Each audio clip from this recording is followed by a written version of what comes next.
What's going on, everybody? Hello, hello. Welcome to the Keisha King Show. We are doing a different live on tonight than what we normally do.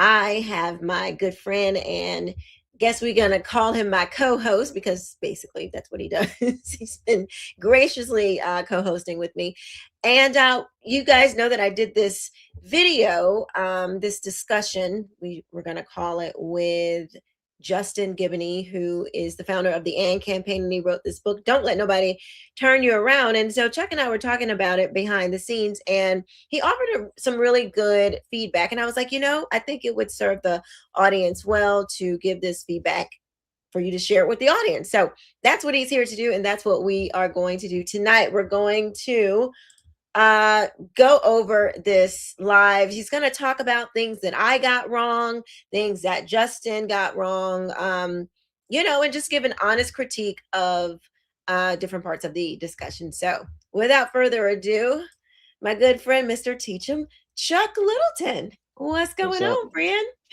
Oh, man. Doing well tonight. Happy to be here. Like you said, I watched your interview or conversation, and I had a lot of thoughts and opinions, and I wanted to share them live. And you and I both came to the conclusion that it would be best if we just dedicated a totally separate day to unpacking some of these things. I'm looking forward to it. It was tough. It was tough to get through. I'll be honest. It was tough to get through. But it's funny. I didn't get completely. I didn't reach the end. I had about maybe 10 minutes left. And Justin said something. I forgot what it was. It got to a point toward the end where I just stopped it, and I was like, "All right, I think I've heard enough." I wish I could get all the way to the end and just call it a job well done. But I was just like, you know what? I think I got enough, and I told myself I would finish watching it today, but I didn't get around to it. But I think I've seen enough. Yeah, I think you got it. Be easy on me. I mean, no, it's not you. It's not you. I know. Let me make sure I got everything. Just give me 1 second, just to get this all. Okay. So I just so everybody knows. So the discussion with Justin Giboney and I, it was not going to be a debate. So it wasn't supposed to be where, we're just going back and forth. So it was more like a discussion, and I wanted to honor that. We had about an hour's time so that we didn't have, like our normal streams, like a few hours or so. So there was a lot to get to in a short amount of time. I guess I'm saying this to give myself some to give you to smooth things over for myself, I mean, but that's just the truth. But when I went back myself, I watched it. I'm like, I wish I would have pushed back here and there. But without further ado, let's go ahead and jump on in to it, because I'm sure we'll have a lot to get to. Me and my faces, y'all don't. So what? How are you gonna do? You just gonna let it play, Keisha? I'm just gonna let it play because at first I was like, I'm just gonna let it play, and then you can stop me when you got something to say. All right, let's roll. But in as much as it put, all right, Mr. Justin and campaign and all those things. Colorado, and they're sorry, y'all. Either I'm God of everything. Is it playing a little low to you? Either you believe what I say about you or what the world says about you. And it just really caused me to confront, some things that I was believing as a professing Christian, because I was all right, sorry. I just want to get to him. Times who even have the largest churches have gone a little farther left than a lot of your everyday churches, the people in the pews and all that. So that is a big difference. But as far as one of the big distinctions between how I see the Black hold church on, Keisha, time out. Pause that. Now, did he just say that a lot of Black churches have gone further left than the people in the pews? Is that what he just said? Yes. So, So mhm. go ahead. So I was saying that I think he was kind of agreeing with me. I was saying how we've seen churches go left, and he was just kind of getting started and saying, yes, we have seen churches go further left, the congregants, but I'm sorry, the leaders, but not Leadership. necessarily the the the congregation. Okay, so the first thing I have a problem with. Okay, so the congregants, I mean, they're in the pews, they're there, they're showing up, they're listening to the pastor or Mhm. whoever is there giving a sermon, and he's saying that the leadership is further left than the parishioners. I don't understand that. I don't understand that. See, to me, this is just another example of him attempting to circle the wagons, if you will, around certain topics and certain issues that are unpopular for a lot of Mhm. people. And instead of telling the truth about the condition of the so-called Black church, he's more hell-bent on defending it because he has a stake in it for some reason. And I think that as this conversation plays out, we're going to find out why and what that stake is. Mhm. But those two things don't make sense. You don't show up to a place. You don't spend time and well, not time and resources. Time is a resource, but you don't spend time and monies and tithing and heck gas money driving to the church, whatever, to go and listen to someone give a sermon who you're not aligned with, Right. uh, theologically, spiritually, etc. Even if the topic of politics is broached inside of a church, uh, I don't understand that. He would, if he is sure of this, if he is confident in this in his assessment, then I would like to hear him explain how such a thing is even possible. That just doesn't make sense to me. I think he's trying to say, how conservatives will say, like, Black people are pretty conservative, like They're not. one on one. I think They're that not. that's just my They're not. estimation. They're not. I mean, you will get, when you have one-on-one conversations with people, at times you will get more, they tend to grant you more concessions if they're willing to Hmm. talk to you sensibly on a one-on-one. Hmm. But conformity is a very strong drug. It's a very strong drug. And I don't buy into this whole notion that Blacks are naturally conservative. No, they're not. As a matter of fact, I don't think anyone is, because unfortunately, conservatism as a philosophy, and it doesn't matter what you're applying your conservative values to, it's always an uphill battle, because conservatism is something that's a lot harder to sell to a True, person, true. Yeah. because these popular left-wing talking points, they strike a certain chord with Hmm. people. And conservatism can be, at times, as much as we like to say, well, conservatism is just common sense. It's not that simple. Conservatism at times can be a very lofty intellectual pursuit. And it takes time and it takes a great deal of convincing, because, Keisha, to your point, as you have tried, uh, endlessly thus far, to convince people that you've had debates with on your show, why suffering according to scripture is meant to be endured. You can't, it's a hard sell for a lot of people, because psychologically speaking, there's a negativity bias in the mind, Right. that being people are more susceptible to negative emotions. It's hard to tell a person to keep their eye on the prize and suffer in the meantime while things are getting worked out long term. And that Hmm. isn't just true when it comes to what an omnipotent God may be doing, but that's also true of the political process as well. Sometimes Hmm. political change takes a very long time. And what is most important to someone who has a proper conservative mind, from my humble point of view, is someone who understands not the importance of trying to reach a desired outcome, but the importance of protecting the sanctity of the process. But we'll talk more. We'll talk more about that Okay. as we walk through. All right.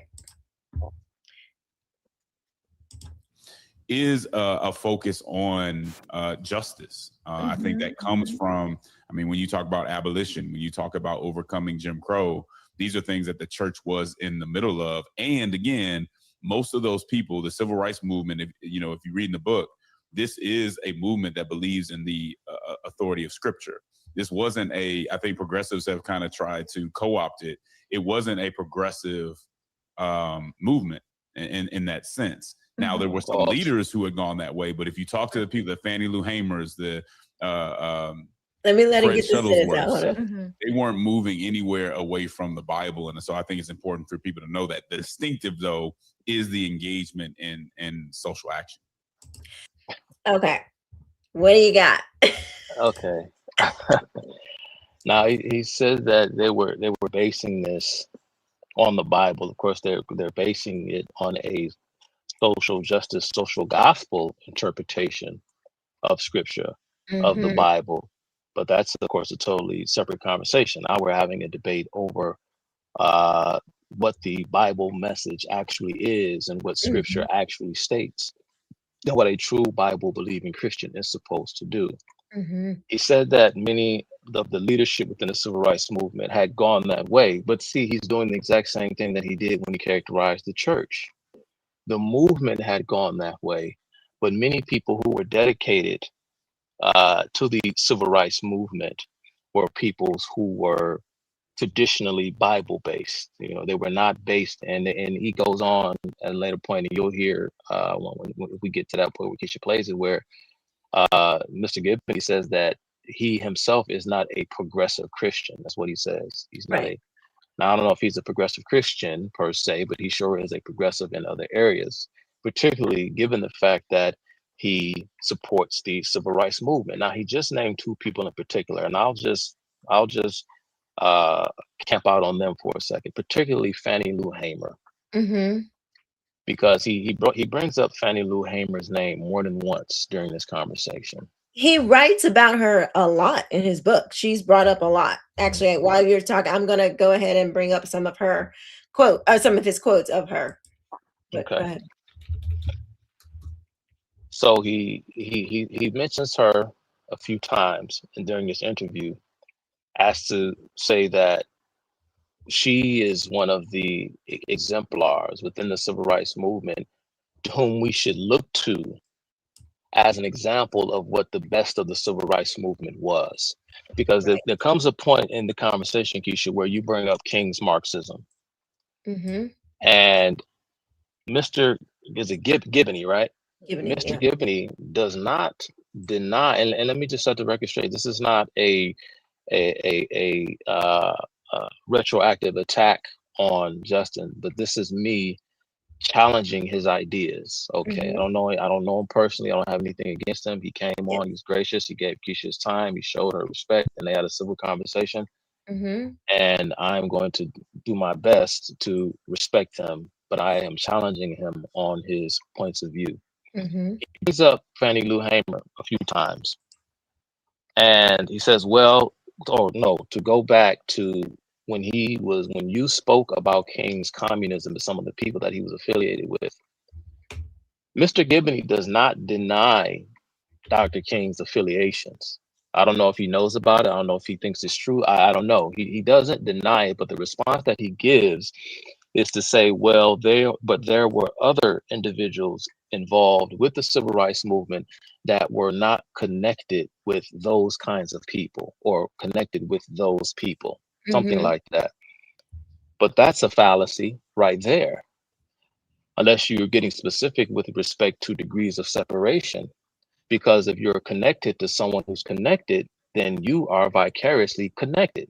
Say, for example, Keisha, if you know someone, right, and you say, well, I'm not connected to that person that Keisha knows. I may not know them directly, personally, intimately, but I am connected because if I am involved with the movement that you are also involved in, that also involves someone nefarious, then by extension, I too am involved with that same individual. unless you're telling me that there was a link that was broken between those two separate individuals that were 1 degree removed in terms of a relationship. But if King was connected to communists and others in the civil rights movement were connected to King, then those who were connected to King were also connected to those very same communists within the context of the entire movement. So right there, logically, that makes no sense. But he brings up Fannie Lou Hamer on multiple occasions, and he never really goes into detail about who she is or what she did. Now, you said that he wrote about her Oh, yes. extensively. He quotes her. I don't know if you have any quotes you want to pull up, because I want to speak about Fannie Lou Hamer just briefly. But do you have anything pulled up? So here, let me share this really quick. He says, here, let's see. He says, oops, civil rights legend Fannie Lou Hamer was a model of this ethic. Well, here, let me back up one paragraph. Faithful biblical expositions like these helped an oppressed people identify the image of God, even in the most hostile manifestations of human brokenness. The only way to see human dignity in someone who hates you is to see what's invisible outside of faith. You have to want to see it and be willing to imagine it despite all other indications. You have to love God. You have to love and fear God too much not to see it. Civil rights legend Fannie Lou Hamer was a model of this ethic. Hamer had been beaten until she nearly passed out under the orders of a white highway patrolman. The beating was punishment for the ghastly offense of registering Black people to vote. Years later, she was asked how she felt about the offending officer. Even after being fined herself for the incident, while the officer got away unpunished, Hamer was gracious. She gave a logic-defying and love response saying, quote, "We have to love them and they are sick. America was sick and it needed a doctor, and we was the hope for America," end quote. They were the hope for America. Okay, Yeah. now Fannie Lou Hamer. I was gonna say something a bit underhanded about Fannie Lou Hamer's appearance, but I won't do that. She looked how she looked. That's not fair. Pardon me, God, for even thinking about it. But Fannie Lou Hamer was just like the rest of the civil rights apparatus. She was a radical through and through. There were a lot of things that happened to Fannie Lou Hamer, and this is how they get you with how they weave these narratives. They talk about how she was beaten by police. Fannie Lou Hamer almost died, probably. So the story goes, on multiple occasions. She was shot at. I think she had her. So the story goes. Again, it's hard to tell exactly what's legend and what's not legend, and we'll probably get to that because a lot of the attacks on members of this progressive coalition in the 1950s and 1960s that were secretly backed by communists. If you're not familiar with the history, a lot of these instances were self-imposed. These were false flag attacks that they committed against themselves in order to gain sympathy for their cause. And so it's very hard to know what is fact and what is fiction with regard to a lot of the claims that are made, with respect to racially motivated attacks against Black activists and so on. We know that it did happen, but we also know that false flag attacks happened as well. Look no further than the case of Miles Ford. Of course, if any of you who are not familiar with the case of Miles Ford, he was a member of the Communist Party who was connected to Dr. Martin Luther King, and he was caught by law enforcement setting fire to his own home and blaming it on white racists. And I am, again, I have no evidence, I have no proof of this, but I firmly believe that even some of those church bombings may have very well been acts committed not by members of the Ku Klux Klan or coalition white racists, but those church bombings have very well been committed by members of the Communist Party. And so there were a lot of things that happened in Lou Hamer. She famously, of course, she didn't have any children because, so the story goes, again, she was forcibly sterilized without her consent. Says that I guess she went in for a routine checkup, or I think there was a fear that she may have had cancer. And so she put under the knife to extract a tumor, and she woke up to discover that she had been sterilized. The claim, of course, is another further evidence of racism because she was a black woman and they didn't want her breeding and so on. But anyway, so Fannie Lou Hamer went through some very harsh things, but nevertheless, to get to what she actually did in her civil rights work, her activist work, her claim to fame is that she was the co-chair of something called the Mississippi Freedom Democratic Party. Wait a minute, Chuck, your audio just started really, it's kind of staticky, but now it's got a little bit worse for some reason.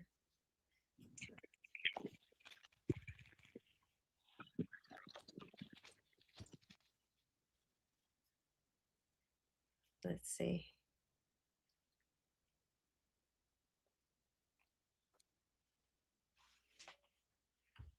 Oh, you're muted. You're muted. Okay, there you go. Oh wait, I can't hear you though.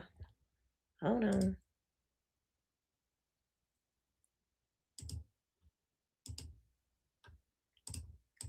Say something. I can't hear you. Drop down and come back up. Yeah, drop down and come back. Yeah. Okay. Sorry about that, guys. Chuck will be right back. We're trying to get the audio good so we can hear him clearly. What's up, Pamela? Hi, Megan. Hi, Karen. Hi, Spiritual Discernment. Hello, Polite Hammer, or Not So Polite Hammer. Let's see. Did I say Katie? Hi, Katie. Thank you, Willie Doc, for the $5 super chat. It says, I appreciate the conversation, Keisha and Chuck, and setting the record straight. Plus, I love the short you did with hubby on regarding the flesh. LOL. Yes, that was funny. Thank you. Thank you so much. All right, let's see. All right. I'm probably a little bit lower, but I want to at least try to be clear. Yes. All right. Okay, let's say something. Something? I don't know why it was started messing up. I could try it again. Oh, go ahead. Talk again. Talk again.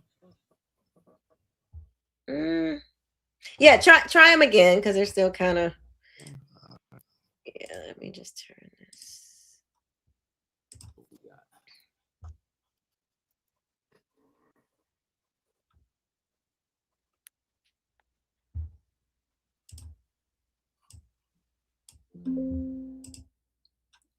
Go ahead, try it. Go ahead, let me see. All right, testing. Okay. Testing. I mean, it's still like staticky, but it's better. It's not so bad. All right, not so bad. All right, well, you can call me out if it gets bad again. Okay, yeah, that's much better. Okay. All right. Now, again, Fannie Lou Hamer's claim to fame. Like I said, I don't know when my audio started to screw up, but I mentioned a lot of the tough times, harsh times that the city went through. But Fannie Lou Hamer's saving grace was that she was amongst a very small percentage of Black Mississippians who could actually read and write. And part of this and her defiance and her boisterous sort of demeanor. Of course, Fannie Lou Hamer famously had a good singing voice, and so she garnered the attention of the radicals, of the activist apparatus, and she was plucked by none other organization than not the Southern Christian Leadership Conference, but she was plucked by the Student Nonviolent Coordinating Committee. She was plucked out by SNCC as they were engaging in these freedom rides across the South. And a lot of people see this is the thing people don't know.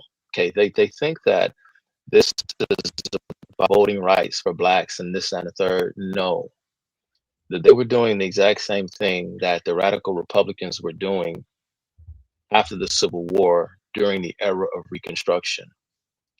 They were setting up these political machines, and I'm going to talk about that. I'm going to talk about what a political machine is, because that actually means something. It's not just some figurative term.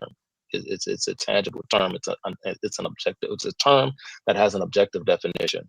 Mm-hmm. This is what they were trying to do. They were trying to set up these political machines for the purpose of patronage, and in order to do so, they had to exploit the illiterate and the uneducated. Okay. This is a huge part of the reason why there was a revolt in the South during Reconstruction at the activities of the carpetbaggers, because the carpetbaggers were trying to set up political machines for the purpose of pulling the political rug out from underneath the states. Okay, again, this has been an ongoing philosophical issue going all the way back to America's founding, but I won't go back that far. But this is the exact same thing that was happening in the 1960s with these voter drives.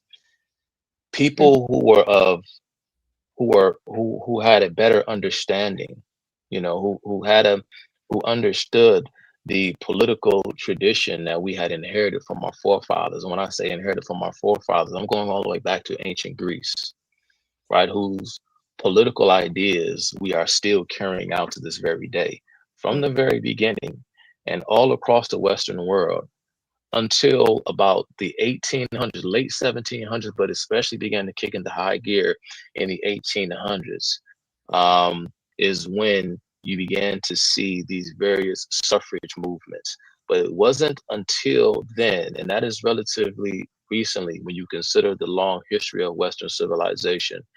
It was never a foregone conclusion, okay, that every individual over the age of 18, for example, over the limit of any age should automatically be allowed to vote simply on the basis of their age.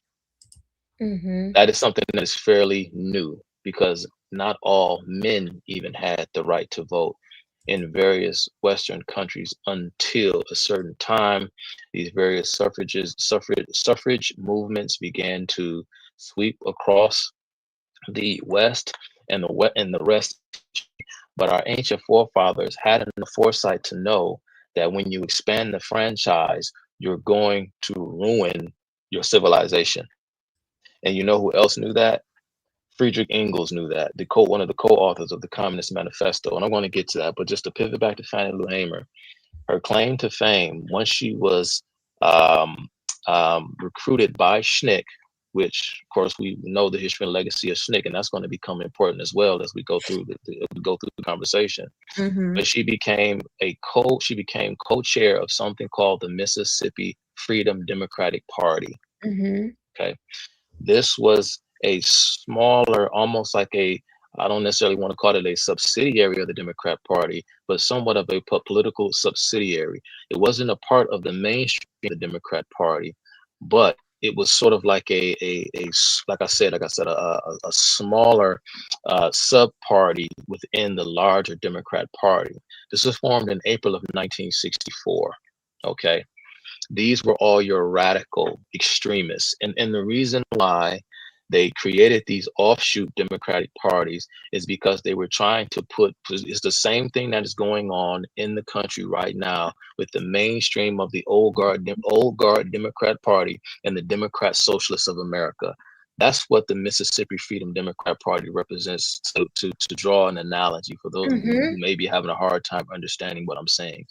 Fannie Lou Hamer, she was one of the quarterbacks that pushed that whole agenda, because the mainstream of the Democrat Party, led by then President Lyndon B. Johnson, was denying them access in terms of having their way within the within the party, because Mm. many of the traditional Democrats, those who were considered traditional Democrats for their time, They knew that the radicalism of these people was not going to fly with a national electorate. And they, many of them knew the Marxist influences and forces that were behind these people, particularly SNCC. SNCC was, of course, an organization. Many will say that it was started by the likes of individuals like Ella Baker, but behind the scenes, SNCC as an organization was really the brainchild of renowned communist and author of the People's History of America, none other than Howard Zinn. Howard Zinn was the keynote speaker at SNCC's first inaugural meeting, and he was the keynote speaker at their second inaugural meeting. May have even been the third, if I'm not mistaken. But Howard Zinn and the SNCC organization were tied at the hip from the very beginning. You don't hear about this that often because Howard Zinn is largely passed over. But he is probably he is not probably, but he is one of the most influential Marxist intellectuals of the 20th century. Wow. A major hero to the left. Okay. So this is what this was. 2 years later, Keisha, just to add some synchronicity to tell you that this is not an accident.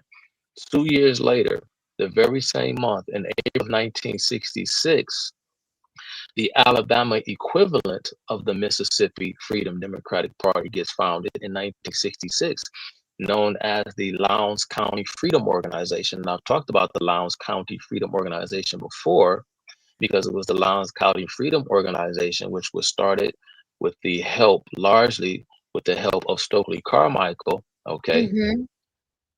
Stokely Carmichael is the one who came up with the iconic Black Panther image. Although Stokely went on to have somewhat of an honorary position within the Black Panther Party, he was never officially a member, but the Black Panthers themselves were heavily influenced by the activities of SNCC and the Freedom Riders. And they took the symbol of the Black Panther from the Lowndes County Freedom Organization and used it to be the mascot for their organization. But what SNCC did was they particularly picked out a predominantly Black district in the South where the overwhelming majority of Black voters were illiterate. This is why they had to come up with a logo, because the mainstream Democrat Party candidates in Lowndes County had a symbol as well, but their symbol was a white rooster. What they told the voters was, never mind the name on the ballot, because like I said, many Blacks couldn't read. Yeah. Never mind the name on the ballot, okay? Vote for the person whose name is next to the Black Panther symbol. So that's where that came from, because they knew that these gullible, illiterate people, especially when their heads are being filled with all of this race talk, that they would empower the communists to do to exact justice on their behalf. But they needed these useful idiots, these gullible, and these are their words, not mine, to use this common communist term they use for people who are unknowingly supporting the communist agenda. So they use people who were largely uneducated. Let me tell you what, and again, people knew this is what they were doing. It wasn't just about, well, you're Black, so we don't want you to vote. That's not the case. Many people knew and understood that voting came with a responsibility. Like I said, there always been stipulations. Going all the way back to classical Greece, you had to be a property owner. There were all sorts of other things. And even, Keisha, during Reconstruction, the president of the Confederate States of America, Jefferson Davis, who had adopted a Black son, was quite fond of the utopian socialist named Robert Owen. And Jefferson Davis believed that, he was a bit of a utopian himself. And he believed that there will come a time when Blacks will be ready for full citizenship, that they will be ready for the franchise. But right now, they're not ready. But he did envision a time when America would be a more perfect society, if not an ideally perfect society. These were the ideas of Jefferson Davis, the former president of the Confederate States of America. But here's what Frederick Engels thought about mass enfranchisement. I started to just go off the dome, but for the sake of time, I'm just try to see what Google tells me, and then I can, they can give me some bullet points so I can communicate this information, and you can go and look it up in detail on your own time. Mm-hmm. All I typed in, I asked Google to tell me what Friedrich Engels' thoughts on revolution through mass enfranchisement. Here's what Google tells me. Friedrich Engels urged that mass enfranchisement and universal suffrage offered a powerful new democratic path for the socialist movement, rendering traditional street barricades and sudden military insurrections largely obsolete. Okay, then you can go. You can read the text on his opinions on this. It's an 1895 text, Introduction to Karl Marx's The Class Struggles in France. Because remember, universal male suffrage began in France, and we know that the later radicals in Russia and in other places were heavily influenced by the French Revolution. This is where he details this. He details how legal electoral participation had transformed the revolutionary struggle. Voting rights, voting rights, voting rights. This is why this is so important to leftists. This is key to the progressive agenda. Here are some of the strategic values of the ballot, according to Friedrich Engels. Counting strength. Voting acts as a precise gauge of working class growth by counting supporters every few years. It's a propaganda tool. By propaganda tool, what does Engels mean? He means election campaigns force opposing parties to define policies publicly against socialist attacks. Thirdly, parliamentary tribune. Elected deputies gain an authoritative platform to speak directly to opponents in parliament and the masses outside. This is why he believed the old tactics were obsolete. He said insurrections were obsolete because surprise attacks and revolutions made by small conscious minorities lag behind military power shifts. What is he saying? He's saying that, of course, you must gain control over the society and change it from within, implement a proletarian constitution, and you take over without a revolution. Don't rage against the military, take control of the military, and then use the mechanisms of that very same military to suppress your own citizenry. This was Engels' idea. Conquest of position, steady growth, slow growth, and disciplined use of legal rights. Disciplined use of legal rights steadily win over the support of the working class and middle strata. And this is exactly what the civil rights movement would do. They began with the race issue, okay, the race struggle, as communists began calling it. They took these issues that were largely non-issues, and they exaggerated them. They exaggerated them to, yeah, exactly. So that's for and in so doing, they knew that by creating a boatload of sympathy, they can then shift the civil rights infrastructure into a more economically based push for social justice. But this time, that social justice coalition would be multiracial. And this was the aim from the get-go, was to create a multiracial proletariat. But first, we must start with the race struggle. We must start within the race struggle. Fannie Lou Hamer, last thing on Fannie Lou Hamer, again, she was a leftist through and through. Aside from her co-chair as the Mississippi co-chair within the Mississippi Freedom Democratic Party, she was also the head of something called the Freedom Farm Cooperative. Have you heard of the Freedom Farm Cooperative? Okay, and you can tell outright by the language what that is. Fannie Lou Hamer, through her organizing networks, tried to create a farming cooperative where families would pay in to be part of this cooperative, and the leadership, which included her, would allocate the resources generated on this farming co-op to the people who bought in. She claimed that the only qualification one needs in order to be part of the cooperative was to be poor. So you know exactly what this did, right?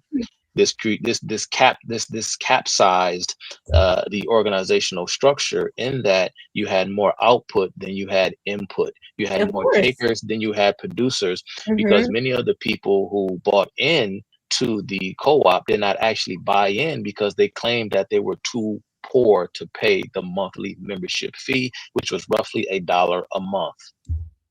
So here you had Fannie Lou Hamer and her organization trying to feed all of these black families because the white man was doing it wrong. They were exploiting sharecroppers and doing all these things. But so we as black folks, we'll be the landowners and so on and so forth. And we're going to make sure that everyone eats and that everyone gets their fair share.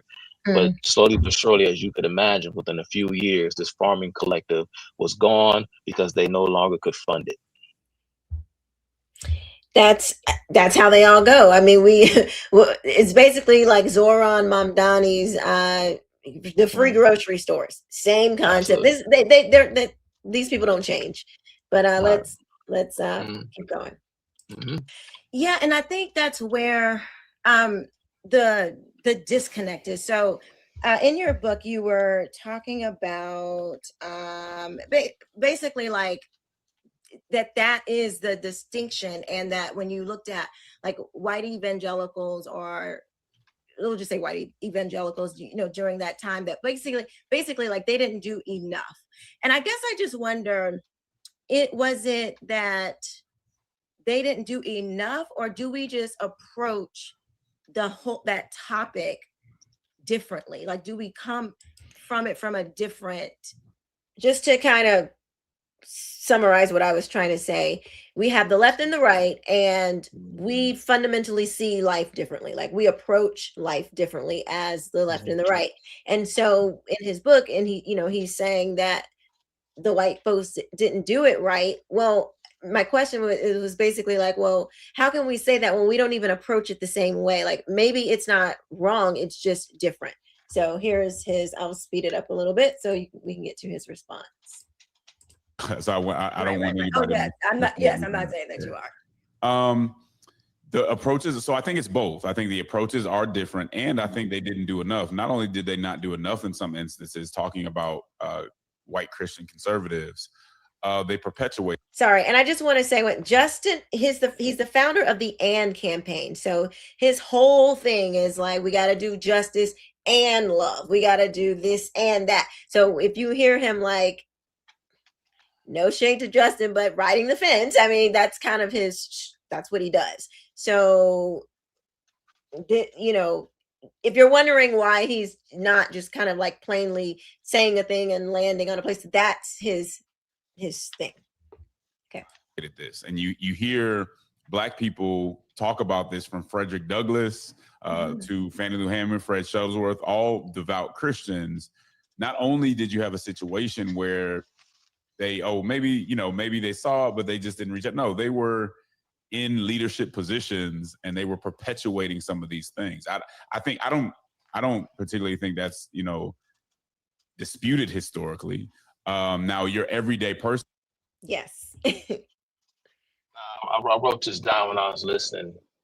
I wrote down white evangelicals and white Christian conservatives perpetuating this or this thing, and I put here in my notes like what does he mean? What is doing what? Doing what? Perpetuating what? Perpetuating. Let's see. Hold on, I have to go back to my notes. I made note of it because I don't recall him ever explaining. So one of the quotes in his book it says, this is on page 113, it says, Negro must do for himself. It says, this lady, she wrote 12 things a Negro must do for himself. She recognized that her people, although oppressed, still had agency, and she loved them enough to not let them waste it. She knew white America was a source of many of Black America's problems, but she also knew it wasn't honest or profitable to pretend we didn't need to do better in some respects. So I think he was talking about the approach, like, that I forgot what did he just say? I lost the question. I forgot what did you ask? What did he? Yeah, he said that they weren't doing they were doing some of this. And Oh I'm like, yes, meaning like not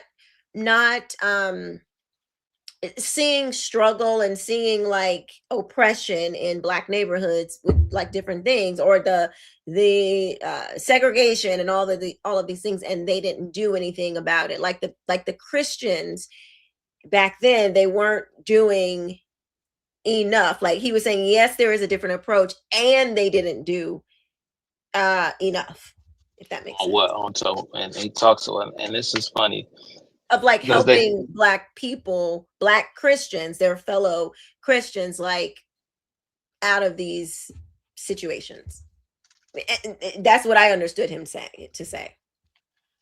I think that's a fair characterization of his thoughts. But you it know doesn't seem you don't have. I want you to let's okay, I'm let's move sorry. on, Yeah, because yeah, yeah. I know you got plenty more to when you have a like something obviously uh problematic about marriage, when he talks about men and women, that can be extended based on the context also that we get from the Old Testament. Progressives will say, well, Jesus, actual neighbor. Why do you think that they're like Washington D.C. or your local government? You know what I mean? Like I think he means your actual neighbor.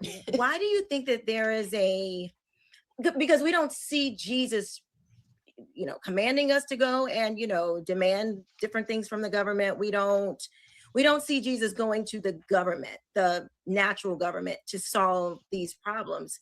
He instructs us to deal with each other, in these things. What do you think about that?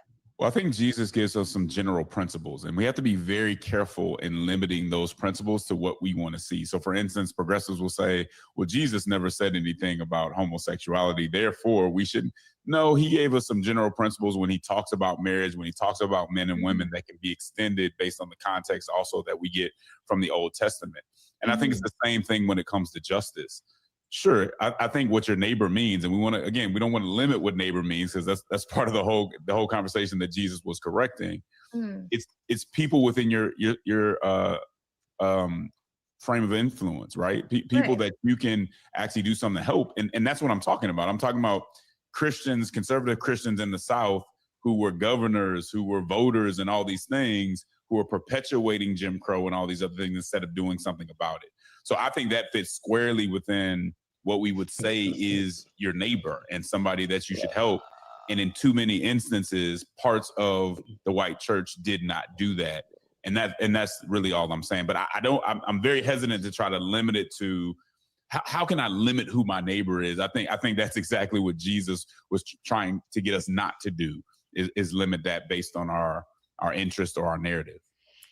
I guess oh gosh, my insides were just like, oh gosh, I was, oh Lord, y'all just don't even know. Like, I had to really, like, Keisha, just be in journalist mode, not yeah, debate mode. not But yeah, okay, what you got not there? attack mode. Yeah, you were in Yeah, it's not journalist attack mode.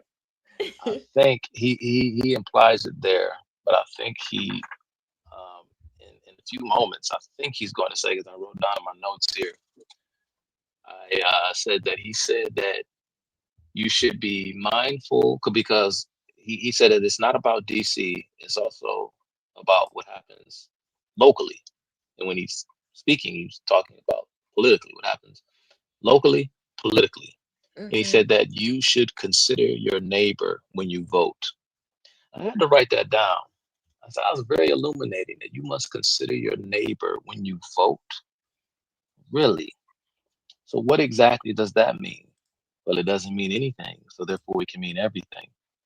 The moment that you start saying that the state exists to protect the commonwealth, or just a the to protect the rights of the first person plural, the community, it presupposes the existence of the state, for it is we who give consent, we give over, we must sacrifice a great bit of our freedom so that we can be governed. You understand? And so when you start pointing out things that others should not be legally permitted to do, You know, Mm-hmm. these are all political questions, they're philosophical questions, but there are a lot of things that can be made to seem like, vis-a-vis the political process, that someone isn't being generous or loving or considerate of me based upon the policies that they support or the politicians that they vote for. And based It's upon your own need, based basically, upon your own and need. it's not just you said philosophical. It's It's, philosophical. It's uh, but it's political, biblical too. Like this it's is, biblical too. yeah, like because your neighbor is and I don't mean like the person in your neighborhood, but even just the people that are before you, that you can look eyeball to eyeball, like the Good Samaritan. He was walking by. It was not somebody over, oh, I see a poor person, let me go protest, let me go march for more money. That's not how it was handled. And so I was trying to get him to see that when Jesus talks about our neighbor, he's talking about literally the person in front of you, not somebody that you have to wait to see, on November 4th or during a midterm. You know what I mean? Like, we really have this whole like, help the poor, help your neighbor, help the oppressed. I think we've abdicated that responsibility as the church, particularly the black, quote unquote, black church, to somebody else, Hmm. to the government rather, which is worse. But anyway, this is not my critique, this is yours, so go ahead. No, Did you want me to move on to the no, next no. one? Yeah, you could keep playing it because Okay. here is yeah. I started to have some thoughts and ideas about. I'm saying, sorry. I started to have some ideas and thoughts about progressivism because even explaining Engel's ideas of how to accomplish the goals of the revolution through the political process. This is what progressivism is, and this is what the civil rights movement was. The civil rights movement was a progressive movement, and it was solely based on trying to change society from the top down by infiltrating DC and getting the federal government to override or upend the rights of the states. And this all began with the Brown v. Board of Education decision, which many people say was the start of the civil rights movement. It was terrible. It was terrible, with a terrible constitutional interpretation. Mm. Even when you read the write-up of Brown v. Board of Education, the majority opinion in that case was just awful. It was a blatant example of social engineering, and this is precisely what the civil rights apparatus wanted, because their long-term goals or long-term goal, should I say, was massive wealth and income redistribution.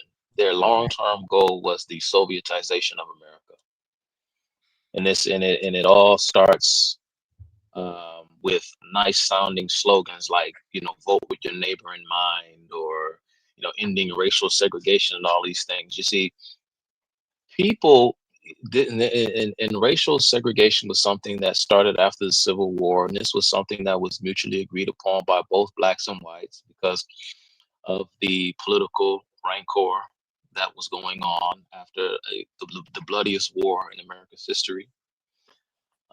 Blacks and whites chose to live apart, and this isn't just something. I mean, this is somewhat of a natural thing, but folks got along better when they, decided to shack up in their own respective enclaves. Mhm.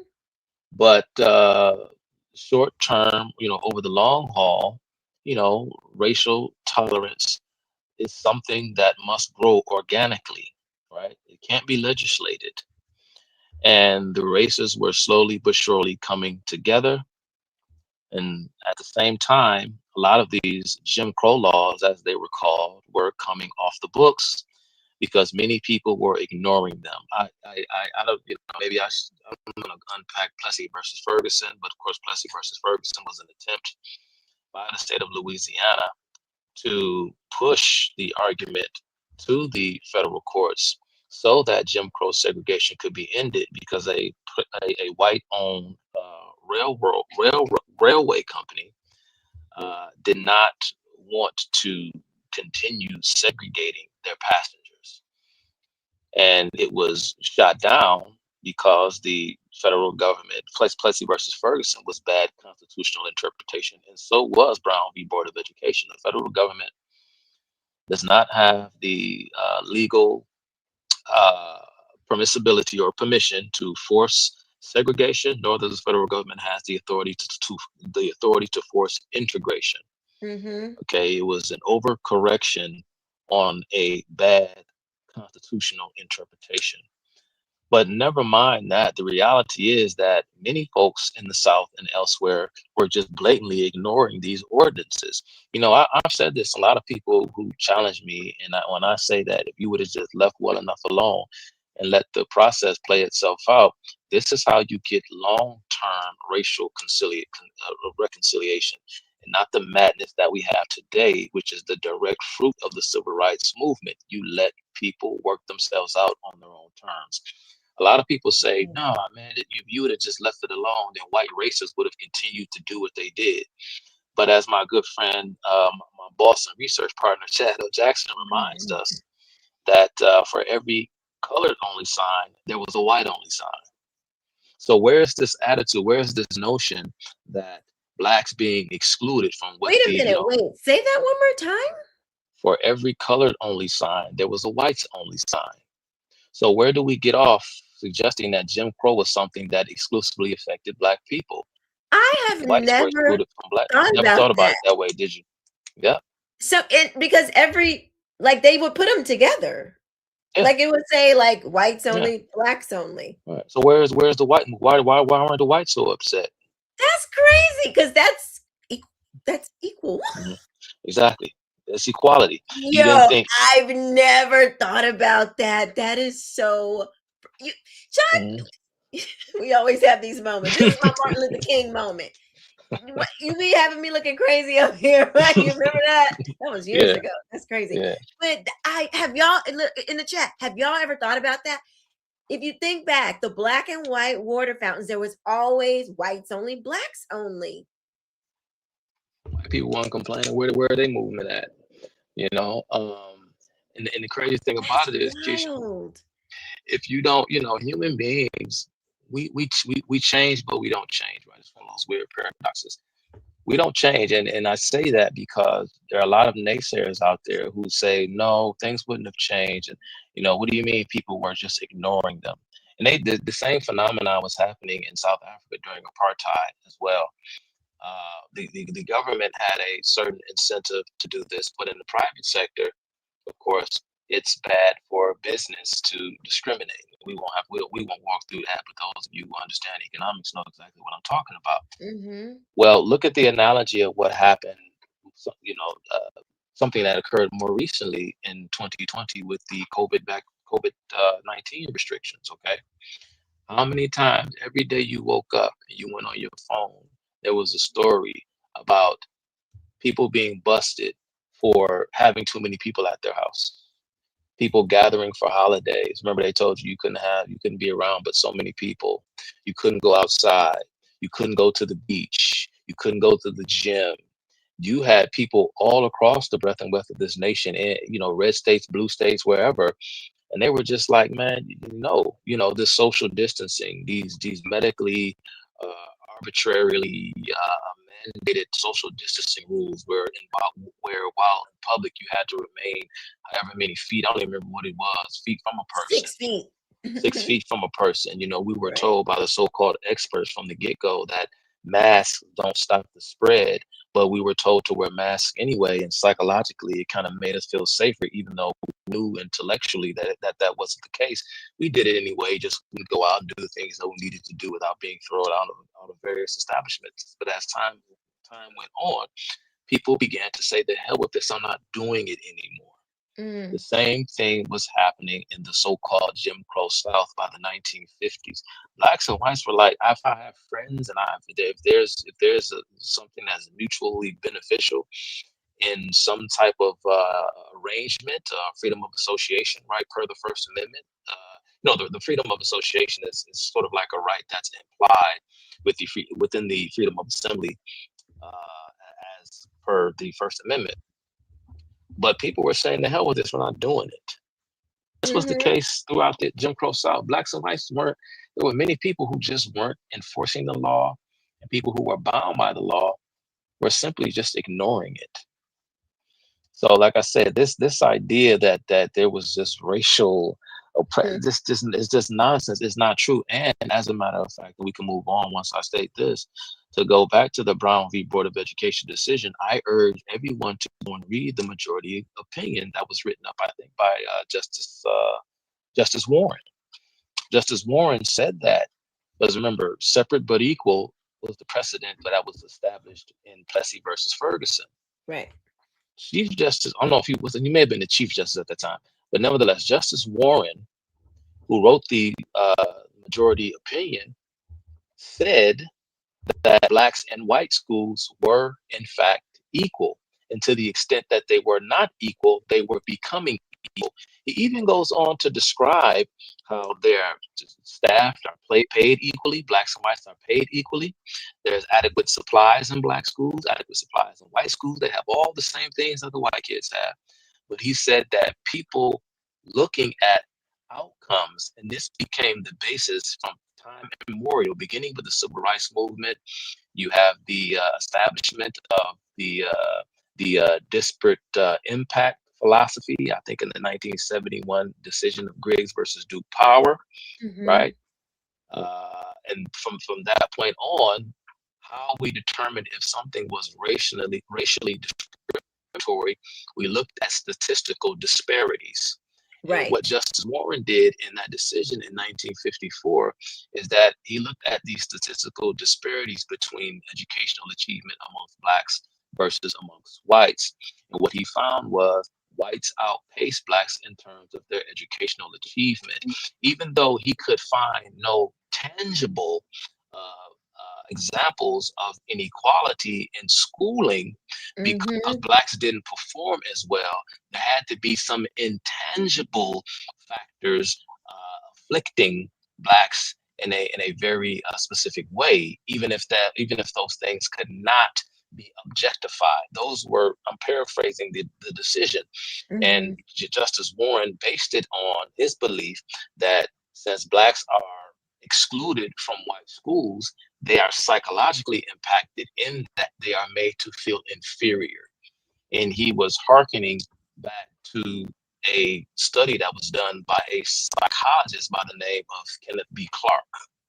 This became known as the famous doll study, where, according to Kenneth B. Clark, of course, black girls would rather play with white dolls. And so this is what happened in the 1960s with the phenomenon that I also mentioned on your show before called interdisciplinarity, where you began to see so-called legal experts who are judges trying to use clinical, psychological information to make legal decisions. And nowhere in the Constitution does it permit the federal government to involve itself in the educational process. And since it is not explicitly outlined in the Constitution, one has to refer to the 10th Amendment. Anything not specified in any other amendment falls under the auspice of the 10th Amendment, and it goes back down to the states according to the dictates of the Constitution. And so the federal government had no legal right to tell schools that they had to desegregate. It's not in the law. It's not in the law. But again, this just set the precedent for federal overreach. Exactly. And it goes to this system that you were, or this political machine that you're talking about, because if I can get my people in the judges' seats and in the, in all these strategically different places, we can't be stopped. And that's kind of like the left mentality, not saving the country, what's best for the country. It's political power. That's it. Let me just thank you to say thank you to Daisy Freiberger for the 10 jewels, the gold coin. Thank you. And to Jetty T, the 1,000 jewels. Thank you. Goat trophy. Appreciate it. Let's see.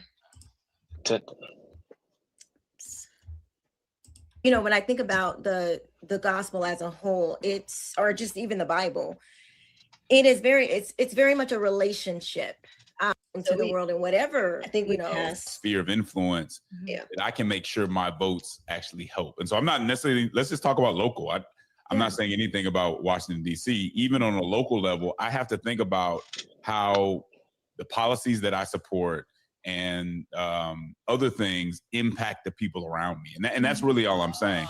If there's injustice coming based on how I vote or who I support, I have to think about that, because that's impacting other people. Surely the people who I'm engaged with on a daily basis are extremely important. That doesn't mean that that's the only people that I have any type of obligation to based on the gospel. Anybody that's in my sphere of influence, I need to be making sure that I'm impacting them in a positive way to the extent that I can. Okay. But when it comes to the Bible, though, that's not what God says. It's not, whoever's in your sphere of influence politically. You know, that's what I'm saying. It's still kind of like that. Your neighbor is your political. When you see somebody in need, your default is not what can I do within myself to help them. It's, let me go to the government to see what they can do to help the person, my sphere of influence. That's how, at least that's how what it sounded like to me. But okay, we'll keep going. What was there was like one thing that you were really like. Yeah, I was really heated about when he talks about the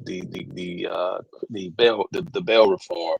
Okay, let's go. I wrote down here when he said that at a point during the conversation, he says that the majority of Black churchgoers do not believe in liberation theology, and I say yes, they do. Okay, they so let's absolutely do that one first, and then the bail reform. Okay. You said the and he talked about in the 10th Amendment reads, the power is not delegated to the United States by the Constitution, nor prohibited by it to the states, are reserved to the states respectively or to the people. If the states wanted their schools segregated, then they had the constitutional right to segregate them. Right, and that I'm guessing that's like one of the laws that they would say needed to be taken off the books, I guess. Yeah, and in another point, Keisha, he talked about Justin talked about systems and how we need to challenge systems, and he mentioned how, for example, abortion, that's a system. Let me speak on this quickly. How abortion, this is a system, and how else do we stop abortion if we don't go after the system? And I'm saying to myself, again, you're using these terms and you're speaking about them very vaguely, and you're throwing out terms using them as a means of figure of speech when you're really trying to hide the fact, in my humble opinion, that you just don't know what you're talking about. Because when you're talking about systems, the system, in other words, is the process by which we reach a certain outcome. These radicals are the ones who want to attack and change the system whenever that very same system doesn't work for them. Think about it this way. When Roe v. Wade and, the right to abortion was already legal in some states. As a matter of fact, one of my political heroes, Ronald Reagan, on my shirt, he was one of the first governors to sign abortion into law in California back in the 1960s. This was before the 1973 decision, Roe v. Wade. And so, not necessarily a Reagan moment that I'm particularly proud of, but there's more context to that story, but I won't get into that. But there were some states where it was legal to get to have an abortion, okay? But again, per the progressive playbook, they thought that they could change the laws, they could circumvent the legislature by way of the judiciary right, vis-a-vis a more progressive interpretation of the written letter, the Constitution, which they refer to as a living and breathing document, as opposed to, right? So this became the number one play, the largest arrow in the quiver of the progressive was the courts. This is what Roe v. Wade did in 1973. But going after the system, you see, Keisha, because this very same system is what upended stare decisis in the Dobbs decision, Keisha. There may have been different justices, but it was the same court. Right. The system is not abortion. Abortion is just the act, whether it's legal or illegal. Like you mentioned, who in the world is forcing these people to conceive children that they don't want and then voluntarily going to an abortion clinic and having the baby killed? That's not a system. Yeah. The system is the process through which we arrive at a specific outcome. In this case, the Supreme Court took it upon itself to legalize abortion in all 50 states, upending our 10th Amendment protections as citizens of the United States. As I just outlined, that's the exact same thing that they did in the Brown v. Board of Education decision. And it was through that very same system and that very same process that we then turned around and got the outcome that we wanted. Remember when Theron Williams said in his interview last time that, you know, in order to stop Clarence Thomas, the next Democrat president that gets in office needs to consider adding more seats to the Supreme Court. This is the same thing that Franklin Delano Roosevelt famously wanted to do. And at the time, even Democrats in his own party thought the idea was insane because FDR wanted full unilateral control. He did not want to get in the way of his agenda. Right. So that's what we mean when we talk about the system. He doesn't even understand what the system is and what the system means. Because when you rearrange the system, you change the incentive structure, which then changes the way in which we as human beings receive feedback. It affects the knowledge that we receive, and it goes on to then affect the decisions that we make based upon the knowledge that we have at the time when any said decision is made. So he's not thinking about the long-term consequences of what it is that he's talking about just because you don't get the thing that you want. Even if it takes time, Keisha, it took 50 some odd years, but eventually the system worked. Yeah, it is true. You know, the Bible is, God is a very patient God, you know, like, and this is something that all believers can remember. Whenever something comes quick, typically, God will answer you quickly sometimes, but most of the time he don't. He's not that kind of guy. He typically has a plan, and because long suffering patience is one of the fruits of the spirit. So when something comes quick or something comes, you know, you get an answer from God quickly, I always question things that come very quick, especially when it's supposed to be from God. That's just something that everybody should do. Just question it, because the enemy can appear like an angel of light. And so those things that we want quickly can often be damaging to us if we get it too soon, or we think we get the thing that we think we want, then when we get it, we don't want to know it because it's not actually what we really wanted in the first place. And just one thing on the abortion thing, it seems like when that thing came up, it's like, we already know that we can't take out human beings, so why would this law even be considered in the first place, since we already say that we can't take out human beings? You know what I'm saying? Because the algorithm and stuff. But I think the argument became down to, what is a person? What defines a person? We're talking about personhood. This is crazy. This is the left, though. Now we got to define. See, and this is, we're gonna get back to this. There was other. What's a woman? What is it? I don't know. What is a person? Yes, there's some trend here. All right. And there was other companion decisions when is the fetus viable, and the woman can legally abort a child when her health is at stake, and then what constituted health included their economic welfare. In other words, if a woman is too poor to take care of a child, she's legally allowed to abort it, and so it's a lot. But anyway, for sure, foolishness. be Christians that do lean more heavily into this. They're probably not going to call it, I believe in Black Liberation Theology, or I'm a Marxist, or I'm a communist, or something like that. But the ideas that they voice that's the fruit of what it comes from. Let so me just make I agree with you. points. I don't think it's there. Yeah. But I would make 2 points about how limited it is. Number one, if you ask Black Christians about trans ideology, 70, almost 80% of them will say that makes no sense. A man cannot become a woman, right? Do you know what's keeping the Democratic Party from going full democratic socialist? Black Christians. Oh, I believe that. So that's what I'm saying. I mean, I think we need to put that into context to say, yes, there are parts of the church, and certainly, I mean, we probably agree a lot on what's happening to the Black leadership class and professional class in a lot of spaces. I talk about that all the time, and I talked about it in the book. That is a problem. However, we have to put it within the context of that's not where most Black Christians are at. And so when that becomes the example of what the reason that a lot of white evangelicals think that's what represents the Black church is because that's what they see, but they're not in relationship with the other people. They might not be at the mega church, but they're pastors of decent sized churches. They're just not the ones that you're going to see on social media or going to be reported on your favorite podcast, but they are there, and we can see it through many of the positions that a lot of Christians take. But I'm with you. There are some places where it's leaking and some places that need to be fixed. I talk about that all the time, and I try to keep secular progressive ideology out of all parts of the church. That doesn't mean that I can't look at white evangelical spaces and say, hey, here's stuff that you guys could do better too. And here's stuff that, we as a church need to deal with and acknowledge.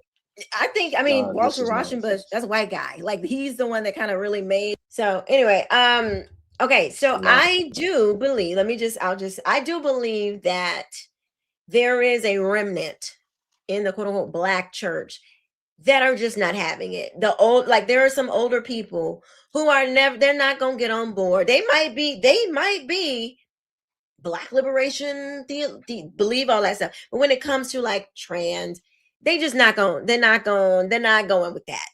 But they're still voting for Democrats. Like, they might not believe in that, but it doesn't change the way that they vote.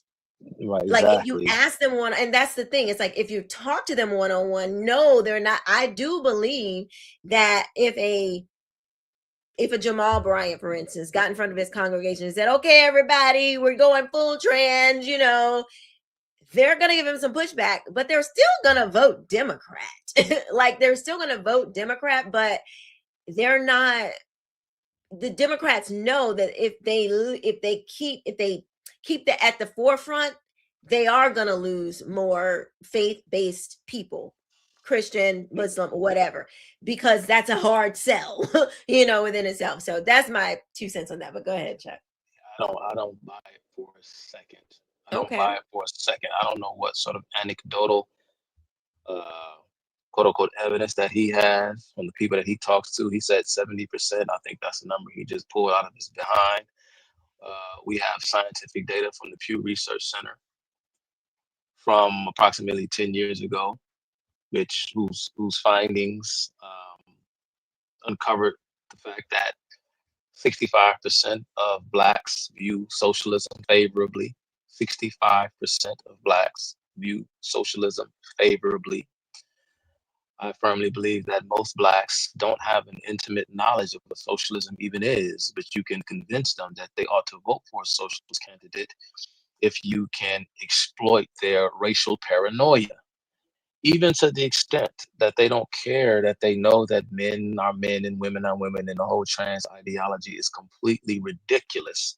Even if many of them intellectually know that on its face, they are willing to disregard that if the side that also has that coalition as part of its constituency, okay, that they will at the same time make sure that they fight for various social justice / racial causes that matter to them. And so it's irrelevant, because most Black people, as a minority bloc in this country, they all vote for political machines. I said that I would describe this earlier.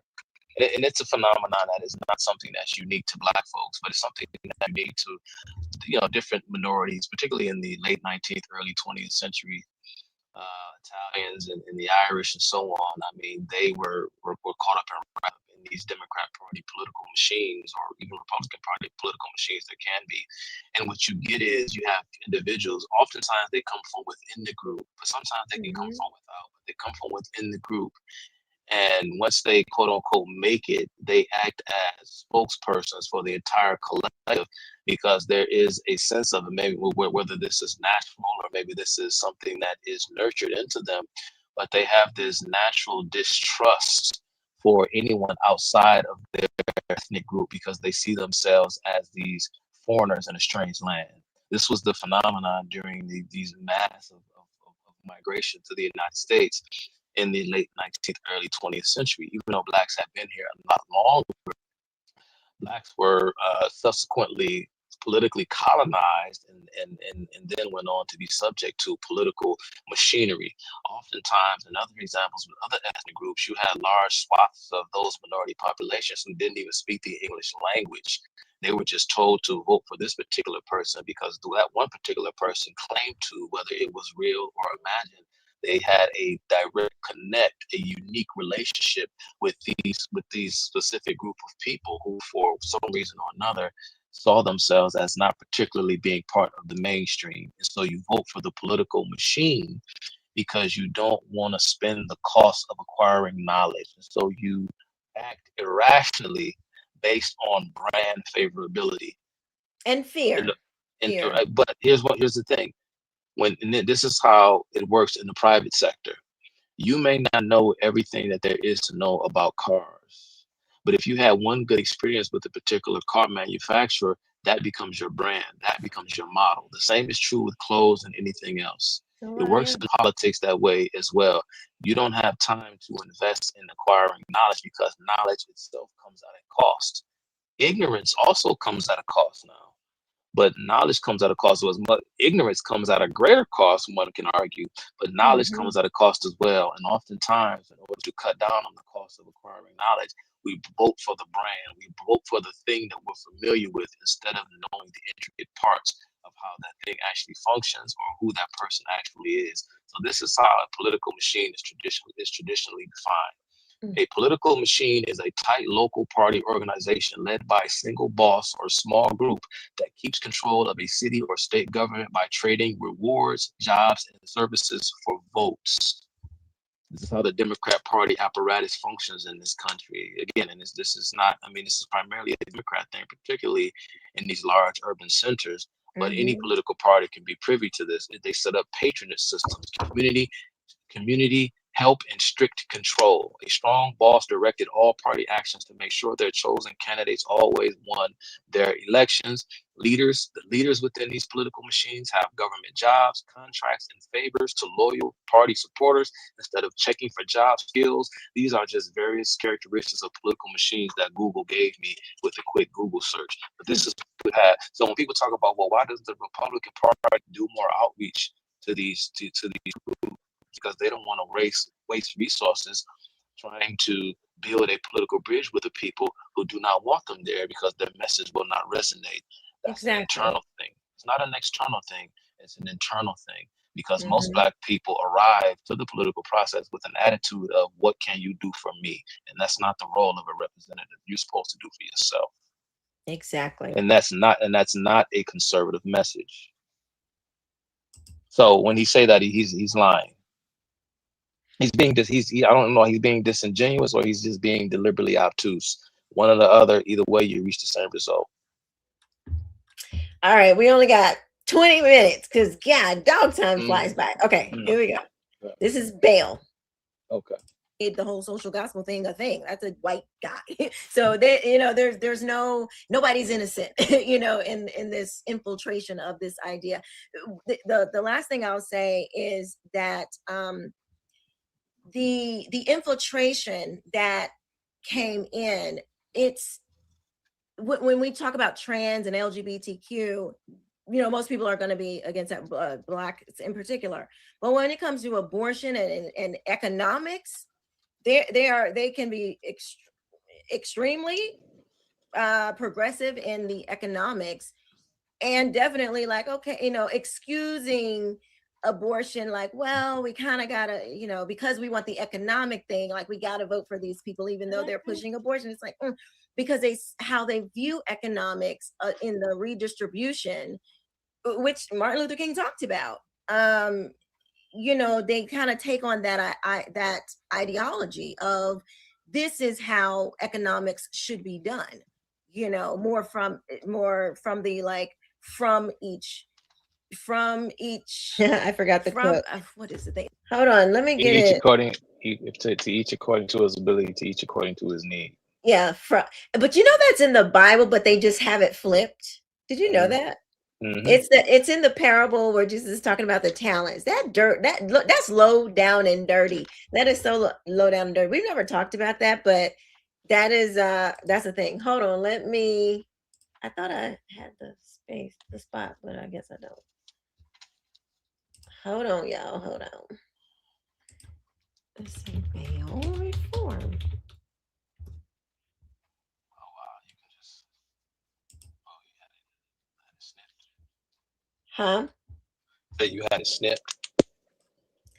No, I can search it'll take you right to the it. transcript, but it took me to the wrong one. I don't know, we must have talked about it a few times. Okay. Times when we're lumping all these things together, we're not, let's say there's a problem with bail reform in Florida.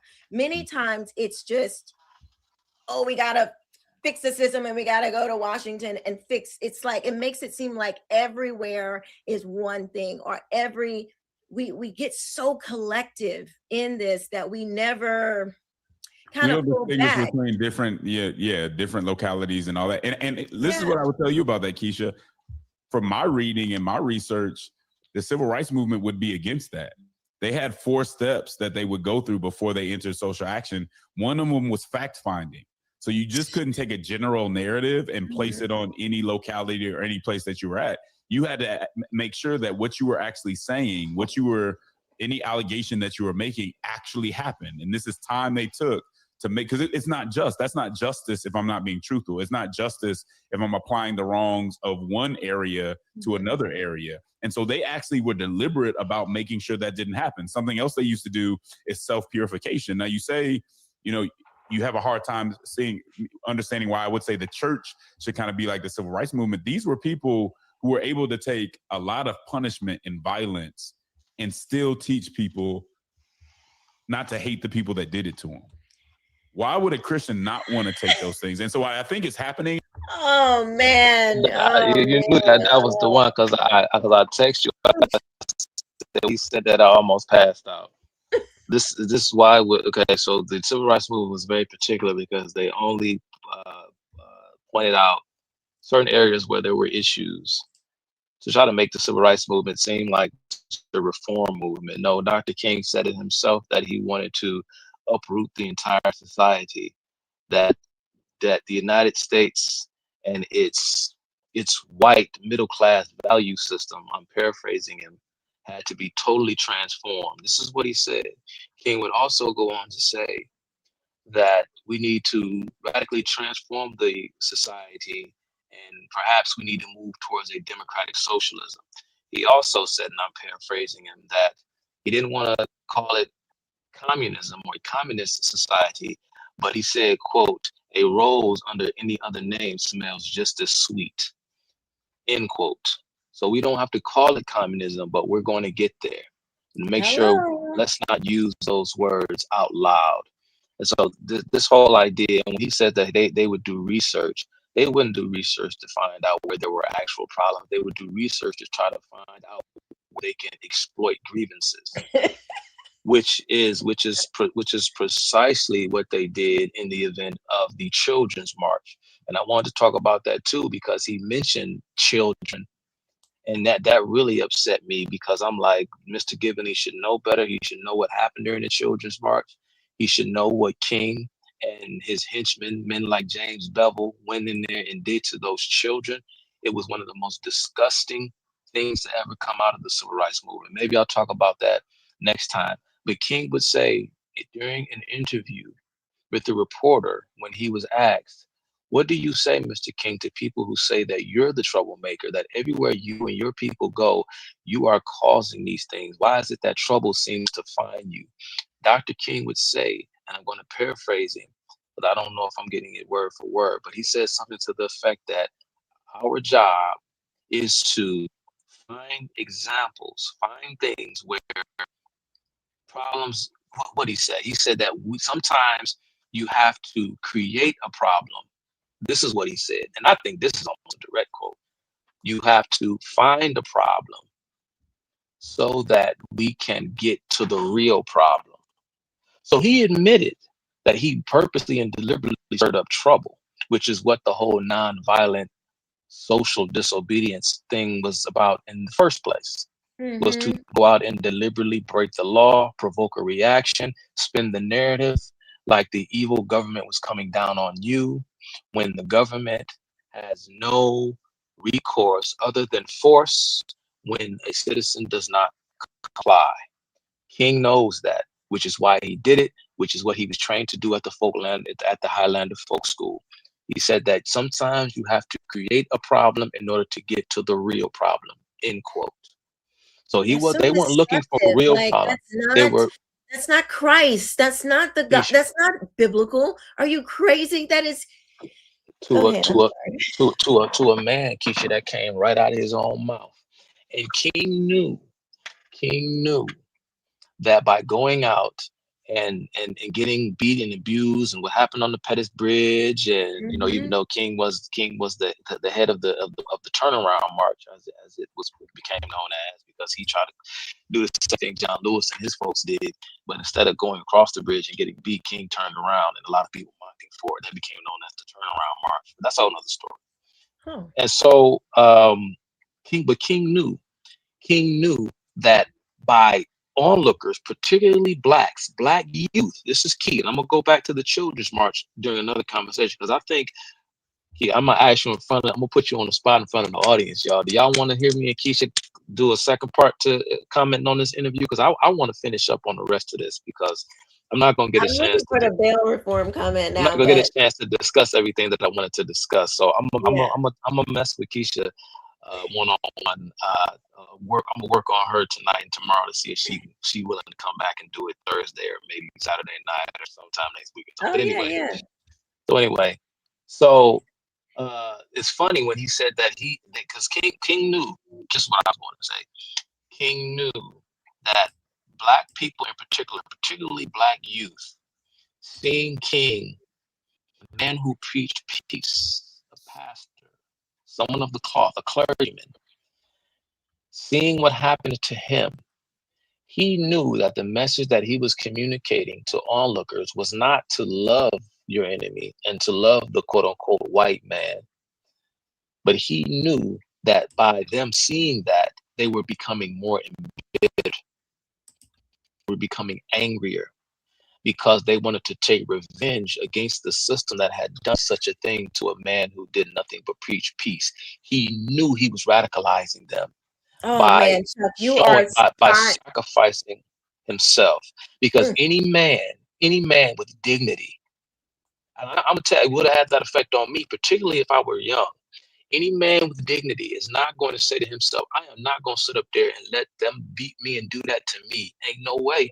I respect it. And as I know, it takes a lot of courage and strength sometimes not to strike back. But man, it's time for us to fight back, because you're not going to do that to me. He knew that's the effect that he was having on them. And that's why he did it. That's why he did it. And he used the fact that he was radicalizing the youth as a weapon, as a blackmail tool, so that he can get what he wanted. He said that, of course, riots was the language of the unheard.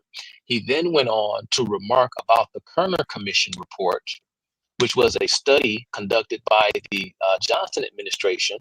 Because remember, the Watts riots, which at the time before the Detroit riots of '67, was the most deadly riot we had ever seen in this country. The Watts riots occurred just 2 or 3 days after the passage of the 1965 Voting Rights Act, and we had a riot explode in California. Wait a minute, we just had major civil rights legislation passed just a few days ago, and all of a sudden you're rioting in Watts? Okay.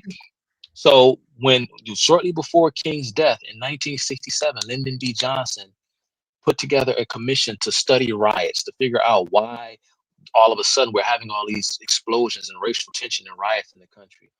The Kerner Commission report came to the realization that it was because of systemic injustice and racism and police brutality and inequality. All the left-wing agenda items that you hear bandied about today, this is what the Lyndon B. Johnson administration discovered, even though the Lyndon B. Johnson administration was given direct proof and evidence that it was clandestine communist forces that was behind the upheaval. They still refused to publish those aspects of the administration's findings. And Dr. King remarked in response to the findings of the commission report that he likened it to a quote unquote physician's warning.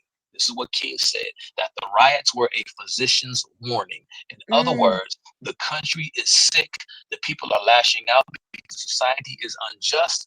I know what justice is. I know what the people need. I know what the people want. And if you don't do what I say, then them folk gonna get you. He used that to great effect, and he used it to his advantage so that he can gain a foothold in the federal government so that he could push socialist legislation. Man, that is so true. And the Bible does say that we should not riot. The Bible explicitly says, do not riot. So again, con man. All right. Let's see. What did I wanted to and Keith, I'm not gonna get into a long thing, but you know what Justin just said is wrong, because if King is the movement, this man has a giant 20-foot statue in DC. If he taught us how to love our enemies and love the people who were hurting us, which were the white racists, I suppose, then how in the world can you explain the fact that on the end, at the tail end of the civil rights movement, which was marked by he and Bobby King's assassination in '68, how do you explain the rise in popularity of Black militancy and Black nationalism, and the rise in popularity of Stokely Carmichael, Eldridge Cleaver, and Huey P. Newton, and Bobby Seale, and so on and so forth, Angela Davis? How come more overt radicalism is what succeeded behind them? Is what came after the civil rights movement. It's not true, Justin. It's not true what you're saying. It's true what I said. It's true what I said. This is why the riots exploded right after his assassination. Man. And it started before he died. He was killed. Exactly. Because in 66, again, the article that goes out in the New York Times, July 31st, 1966, where the National Committee of Negro Congressmen, they explicitly say, we're abandoning the whole nonviolent Martin Luther King style of activism, and we're embracing the Black Power movement. So they literally tell the whole world in the New York Times, they were not shy about it, nope. That they were coming into agreement with the Black Power militant movement. So exactly. Diane, they were turning on him. They were starting to turn on King. They were turning on him they too. Were. Oh man, I'm reading Cone. Oh my gosh, y'all.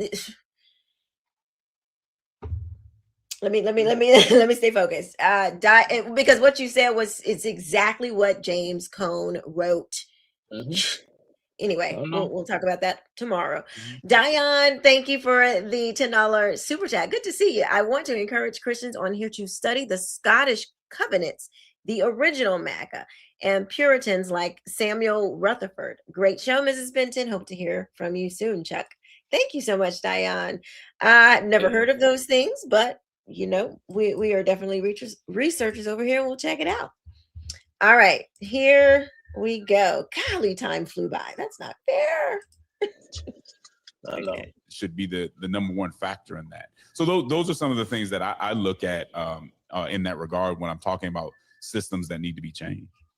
So would you say, like, for instance, if someone, let's say someone gets in trouble and they have money to afford a better attorney, as opposed to someone who gets the same crime, but they don't have money to afford like a better attorney to help them navigate that system, that situation. How do you legally, you know, deal with that? You can't like go, you know, how do Let me you give you a deal with better that? You know, you example. go Yeah. into Let other me give people's. you an example more of what I was talking about. Okay, cool. I would take like the bail system. Somebody could steal $1 million and because they have money, get out tomorrow. Somebody could steal $2,000 and if they don't have money, they got to stay in there. To me, that's not fair. To me, that impacts poor people in a way because you lose your job, all these other things happen. That impacts poor people in a way that it shouldn't. And so when I look at that system, I say, I want that to change because just because you had more money to start with shouldn't mean that you spend less time when sometimes you did something that was worse. So that would be an example that I think carries what I was trying to say. What's the issue if I were to say, well, if you know you don't have money to you know, get yourself out of jail and those kind of things, like how about being more careful in your actions and not, you know, committing crime? crimes. From my perspective, if you lessen the punishment. Okay, well, that's his quick statement on it. So, Chuck, what do you? I wish I could replay for you guys Chuck's text message to me about this. Because you were trying to get an understanding, and y'all were going back and forth for a while, and you were just like, "All right, I get it," Yeah, and then you just because I kind of didn't moved on. understand. So I think I had asked him to give me an example of like a current oppression that's happening now, or something, some Right. injustice that's happening now, because he was saying like all this stuff is happening, and that was the first thing he threw out, bail reform.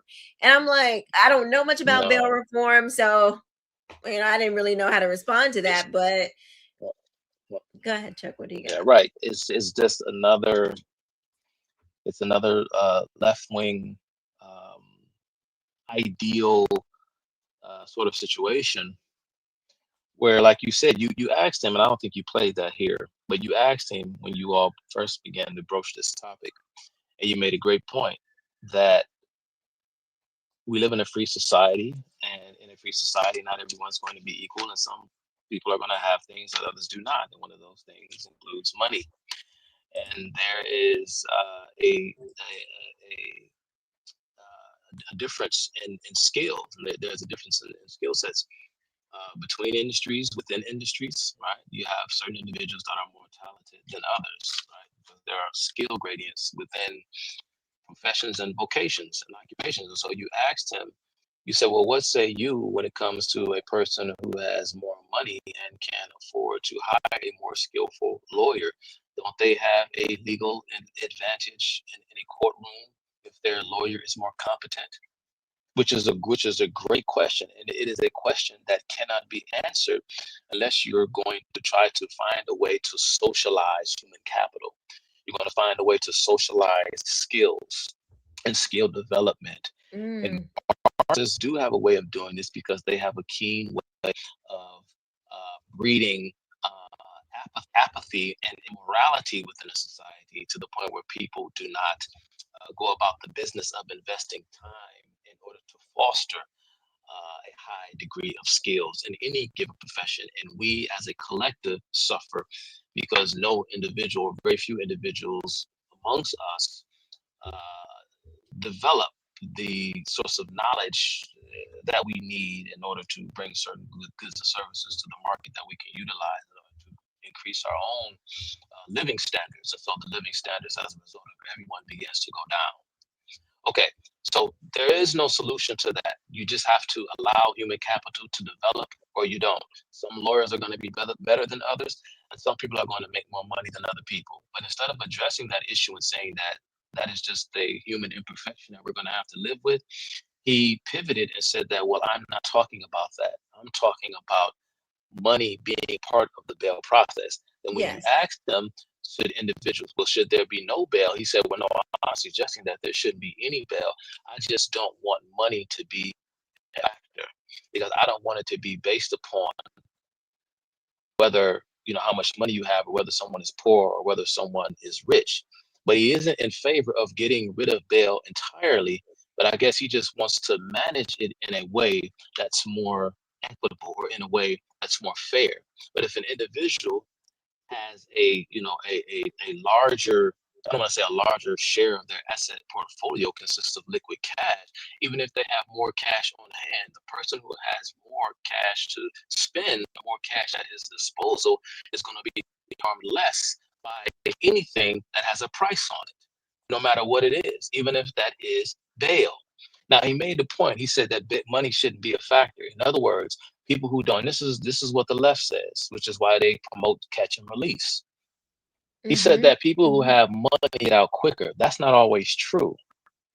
Remember, most famously, Puffy languished in jail throughout the duration of his trial, and he wanted to bail out because it's part of your constitutional rights as a person who has not yet been convicted to be able to mount a legal defense.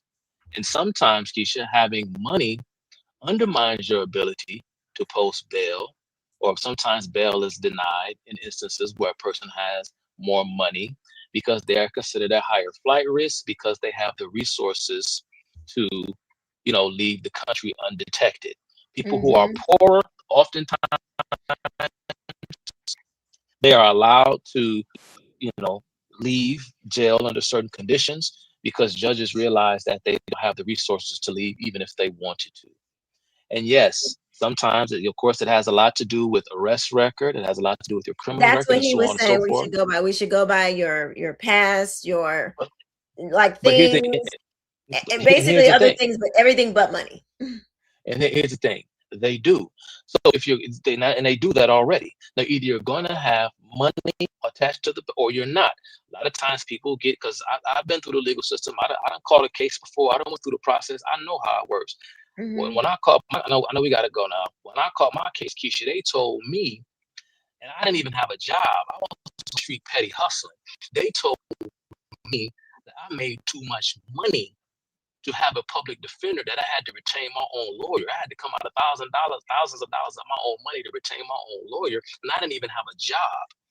Oftentimes, depending upon the county that you're in, a lot of the taxpayer resources are spent. So in order to cut down on costs, they start to raise the bar so as to make government services inaccessible to anybody who simply claims that they need it because they just don't have it to give. And not to mention the fact that these public defenders have an immense caseload, particularly in places where there's a high amount of crime. So whatever, I've been through the process. Again, I know how it works. They already take into account your criminal past. They do that already. And so if you're telling me that you don't want that, because again, he did not agree that there shouldn't be a price.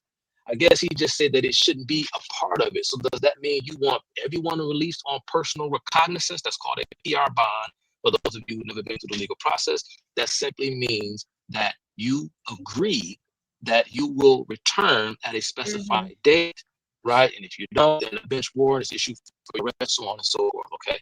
So anytime you put a, no matter how much you lower the price, there's always going to be someone claiming that they can't afford it. I don't care what it is. So you either attach a price to the bail system or you don't. But here's where it comes full circle, Keisha, all the way back to what you suggested in the beginning about competency when it comes to legal representation. What are you going to do about that?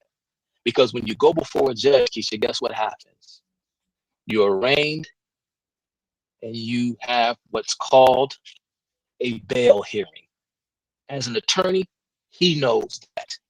Judges decide the conditions on your bail, once they hear oral arguments from the state and from the legal defense. So if you have, in principle, a better lawyer, don't you think a more skilled and competent lawyer arguing on your behalf can broker better bail conditions for you? Of course they can. So you come all the way full circle. Judges don't just sit there, and it depends on the severity of the crime and so on and so forth. But the conditions of one's bail is determined at the conclusion of a bail hearing where the judge hears from the state's prosecutor as to why bail should be high, and then they listen to arguments from your lawyer as to why your bail should be lowered. Perhaps your bail was too high because you didn't have a lawyer that could adequately argue for your release. As a lawyer, he should know that. But instead, he wants to have whatever. I guess his prescription, I guess, would be that basically you shouldn't be able to have, but it's not, so it's the state and your attorney though. It's not like it's too paid for. It's not like, it's you, the private citizen, against another private citizen. It's you and this against the state. It's you against the state, yeah, because you so it's not against the law. You need a competent lawyer that could defend against this government. Like, right. So why? The bottom, I didn't even think about that then.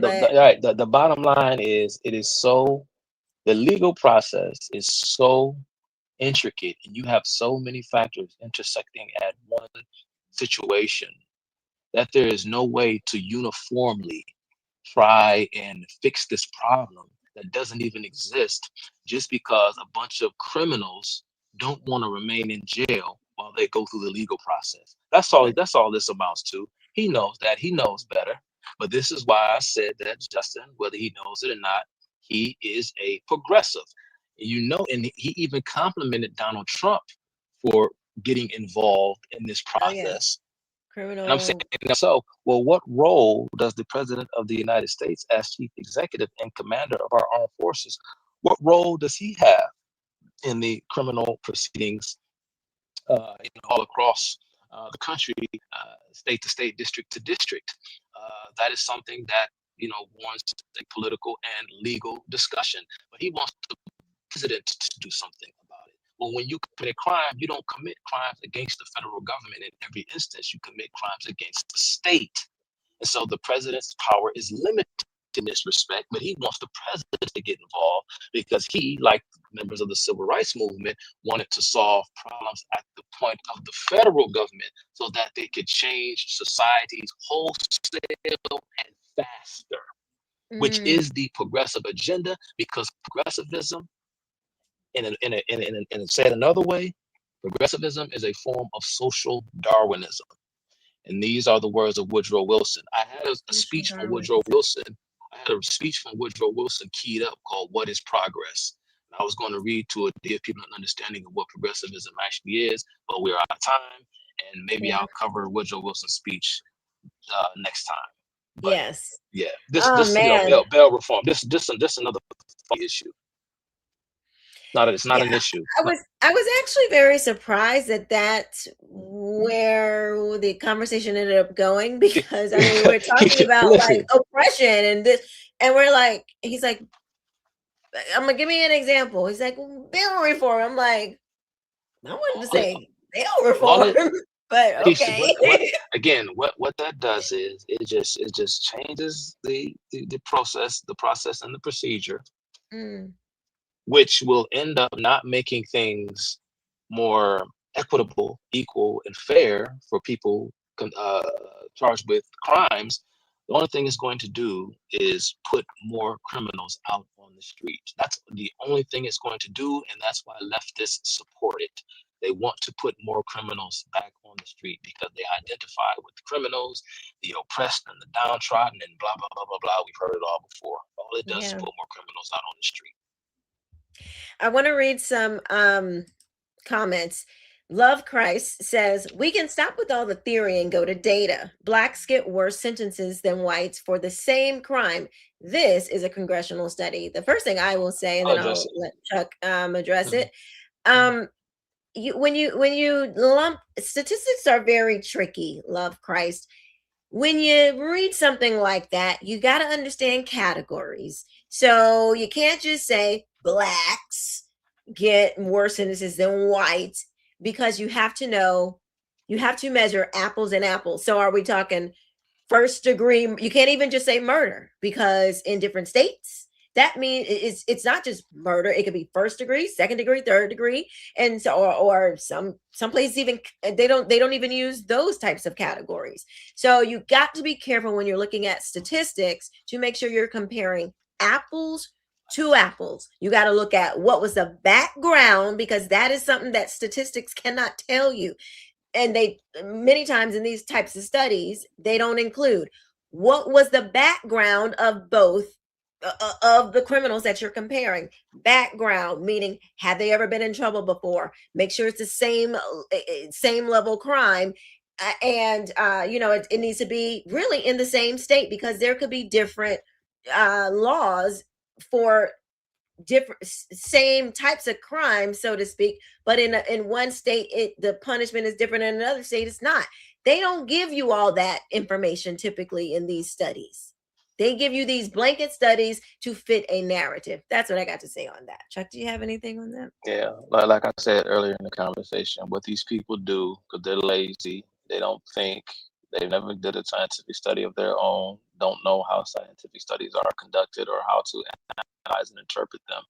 And so what they do is they take these popular talking points that, as you mentioned, Keisha, do not control or do not consider controlling for other variables. Oftentimes, the people who conduct these studies have controlled for other variables, but people like to truncate or extrapolate, should I say, certain aspects of a study in order to weave a narrative. And so what they look at simply as they look at outcome-based statistics and for asymmetry. In other words, they look for racial disparities in outcomes as proof of discrimination. And so what that has done is effectively taken our entire history and legacy of jurisprudence of Western civilization or throughout the history of Western law and philosophy, and they've turned it upside down, and they placed the burden at the feet of the accused as opposed to the accuser.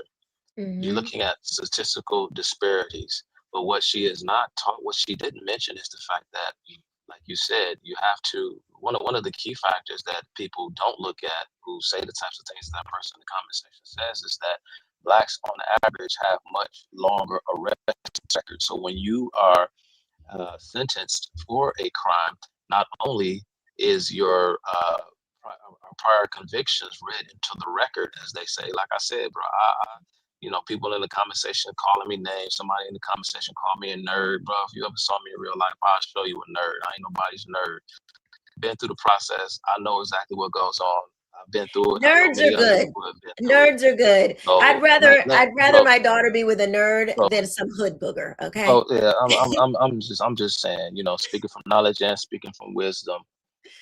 When your sentence is read into the, or certain things are read into the record, as they say in court, not only do they take into account your prior convictions, but they take into account your prior arrest record, because every time you interface with police and are placed in cuffs, Mirandized, and placed in the back of a squad car, a record is taken of it, even if no charges are ever filed, let alone if you were convicted. Blacks on average have much longer arrest records because they get arrested. But I know, Black people have been criminalized more in this and the third. It's all nonsense. Okay. Everybody knows Blacks commit more crime and commit more heinous crimes. It's not up for debate. That's the truth. Okay. Chuck, how can you state, quote, "You have no proof of this," and proceed to put forth the narrative that many Black church bombings were done by the Communist Party? Please have proof when making such a statement. So I just want to say first that Chuck did not say, he said he was speculating because he didn't have proof, but he said, and I'm answering for you when you're right here, but just so everybody knows, what he was saying is, because I've heard you talk about this on other things in other places, there's a lot of evidence that the communists or that these things were set up. There is evidence. We just didn't go into it, but there was no convictions. There was no hard evidence, but there was circumstantial evidence that these things were happening, because there was actual proof of other instances that the Blacks and the right communists were working together, or blacks in the KKK who were both in the Communist Party. So I just wanted to give that little nugget there. Did you have anything else for her? I mean, it's the strangest thing, you would think, you preface a comment, for the sake of honesty, clarity, and accuracy, that you're speculating, and yet still you're not even allowed to speculate, even when you clearly see that you're only speculating. Don't try to regulate and tell me what I can say and what I can't say. Is conspiratorially minded as some of y'all folks is. Give me a break. And I gave you an example of such a thing occurring in the case of a communist by the name of Miles Horton. I'm not going to go into the whole background of Miles Horton, but you can look into it. But we know of this. We also have the first-hand testimonies of communist defectors like Manning Johnson and Whitaker Chambers and so on and so forth, and Elizabeth Bentley and Benjamin Gitlow and so many other communists who testified publicly, who have written books and have said that as members of the Communist Party, they were involved in such things firsthand. And so we know these things happen. We know these things have taken place because it is part of the Hegelian playbook. If you know anything about the philosophy of Hegel, like I said, Marx, these various utopian ideologies, again, they precede Marx. I can give an entire conversation and talk about the totalitarian ideologies that helped shape Karl Marx's worldview, but nevertheless, for whatever reason, Karl Marx became the standard bearer and the poster child for totalitarianism in the 20th century, along with the supplemental strategy prescriptions that were put forth by Vladimir Lenin. The communists, that sort of like became their, Marx and Lenin sort of became their North Star. And Marx, Engels, and Lenin explicitly stated that the toiling classes must be set against the bourgeoisie. The revolution was necessary in order to bring us to the next phase of to bring us to the next human epoch, which was the era of socialism.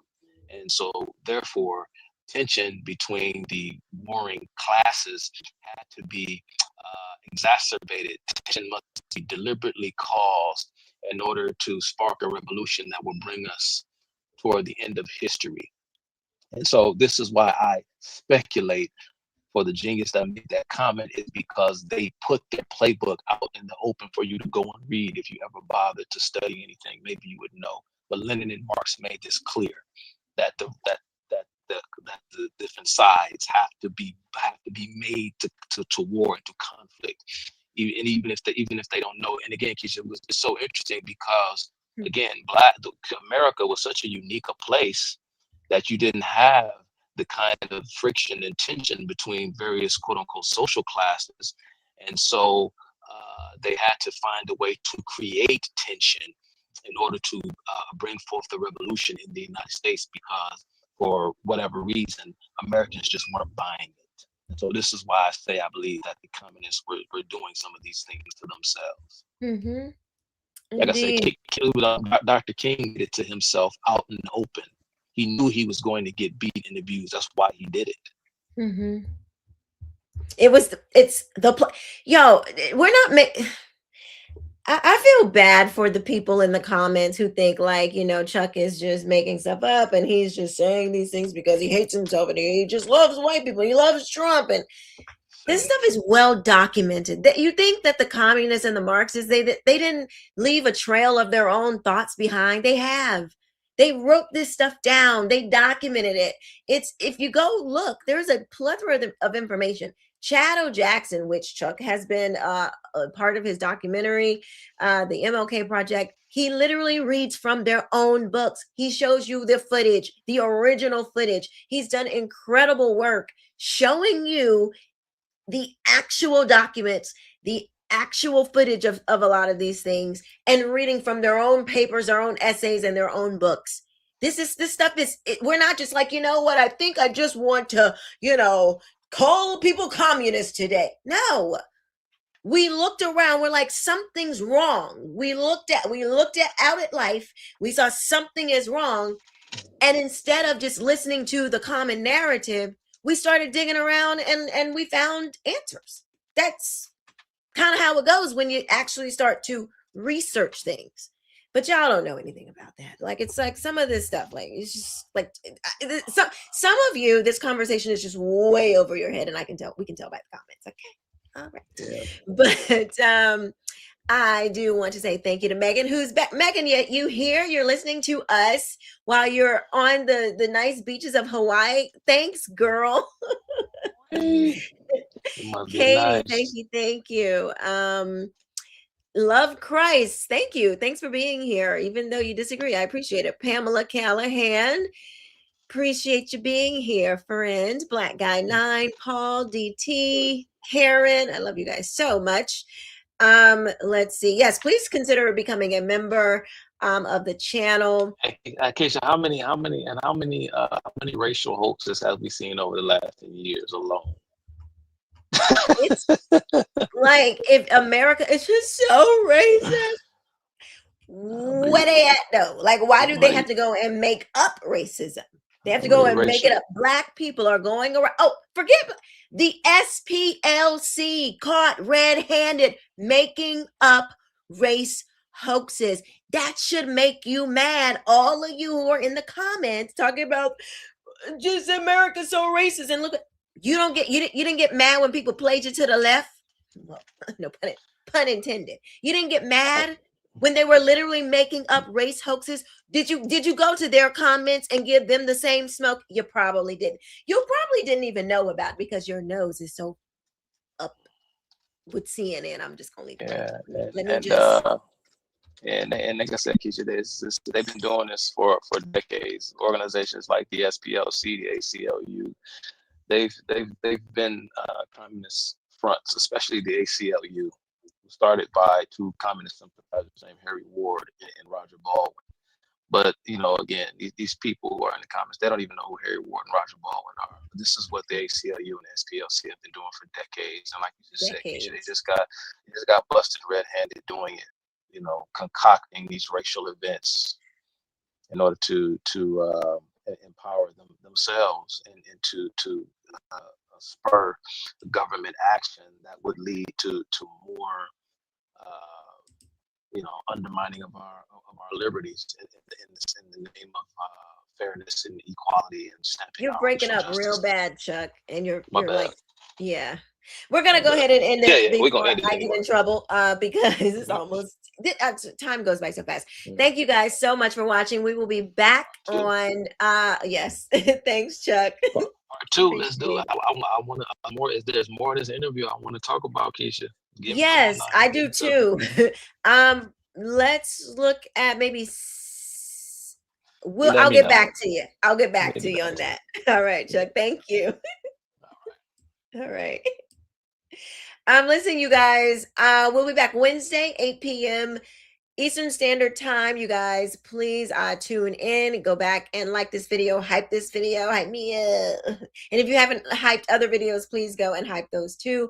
But we will be back tomorrow, Wednesday and Friday, to our regularly scheduled show, 8 p.m. Eastern Standard Time. I hope and pray that I will see you guys there.